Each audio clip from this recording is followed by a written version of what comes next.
2023년 2월 22일 수요일 경제뉴스 모닝 브리핑을 시작하겠습니다. 삼성전자는 첨단 5나노 파운드리 공정으로 미국 AI 반도체 전문 기업 암바렐라의 자율주행 차량용 반도체를 생산한다고 21일 밝혔다. 암바렐라는 자율주행차에 필요한 고성능 저전력 첨단 반도체를 개발하는 미국 팹리스 회사다. 삼성전자는 첨단 5나노 공정에 오토모티브 전용 IP, 최신 공정, 패키징 기술과 노하우를 총 집약해 자율주행 차량용 고성능 저전력 반도체를 생산하며 내년 상반기 양산을 목표로 하고 있다. 페르미왕 암바렐라 최고 경영자는 삼성전자에 검증된 오토모티브 공정을 통해 자율주행 첨단 운전자 지원 시스템과 레벨 2+부터 레벨 4 구현에 필요한 높은 수준의 인공지능, 성능과 전력 효율을 구현할 수 있게 됐다고 밝혔다. 다음 뉴스 21일 한국은행이 발표한 2월 소비자 동향 조사 결과에 따르면 기대 인플레이션율은 전월보다 0.1%포인트 상승한 4.0%로 집계됐다. 기대 인플레이션은 기업 및 가계 등의 경제 주체들이 현재 알고 있는 정보를 바탕으로 예상하는 향후 1년 후의 물가 상승률을 뜻한다. 황희진 한은 경제통계국 통계조사팀 팀장은 기대 인플레이션율이 다시 오름세를 보이는 것과 관련해 겨울철 에너지 요금과 전기, 가스, 교통요금 인상 예고가 이어질 때 조사를 진행해 공공요금 상방 압력이 영향을 끼친 것 같다고 설명했다. 다음 뉴스 지난해 3분기 로켓 배송 출시 이후 처음으로 흑자를 기록한 쿠팡이 4분기에도 흑자를 냈을 것이란 예상이 나온다. 다음 달 1일로 예정된 실적 발표에서 영업이익이 월가 컨센서스를 크게 벗어나지 않는다면 2분기 연속 흑자를 기록하게 된다. 증권업계는 쿠팡이 로켓 배송을 위한 물류 시스템의 정비를 마무리한 단계인 만큼 특별한 변수가 없다면 흑자가 지속될 것으로 관측하고 있다. 긍정적인 전망이 잇따르자 블랙록과 밀레니엄 매니지먼트 등 대형 기관들의 매입 행렬이 나타나고 있다. 다음 뉴스 21일 일본 니혼게이자이 신문에 따르면 국제 원자재 가격의 움직임을 보여주는 CRB 지수를 분석한 결과 지수를 구성하는 19개 품목 중 밀, 원유동, 알루미늄 등 14개는 지난 17일 가격이 작년 2월 23일 시점보다 낮은 것으로 확인됐다.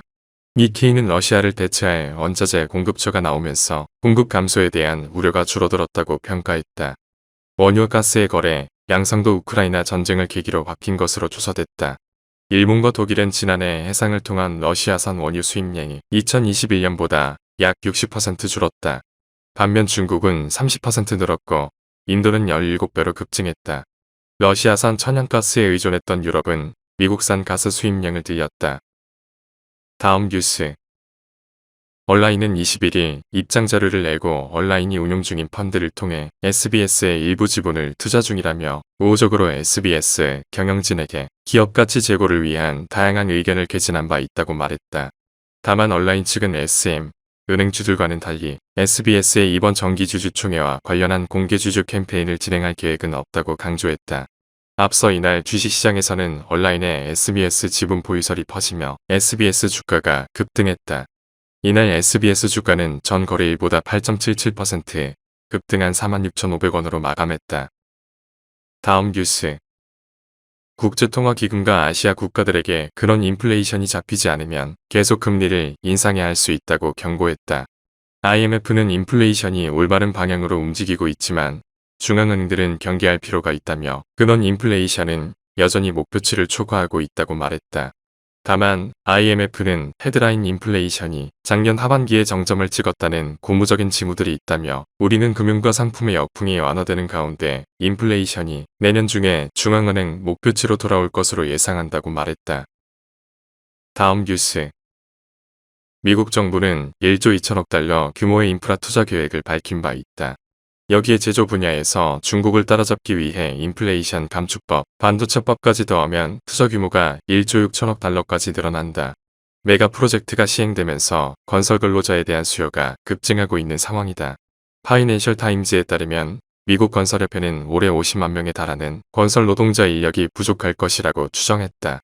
건설인력 훈련 비영리 기관인 홈빌더 인스티튜트의 에드 브레디 회장은 삽을 사용할 사람이 없는 상황에서 수백만 달러 투자를 하고 있다면서 이런 상황에서 대규모 프로젝트는 가치가 없을 수 있다고 지적했다. 다음 뉴스 하나은행이 고시한 2월 21일 오후 11시 12분 원달러 환율은 1302.50원입니다. 시청해주셔서 감사합니다. 더 좋은 영상을 위해 구독, 좋아요 부탁드립니다.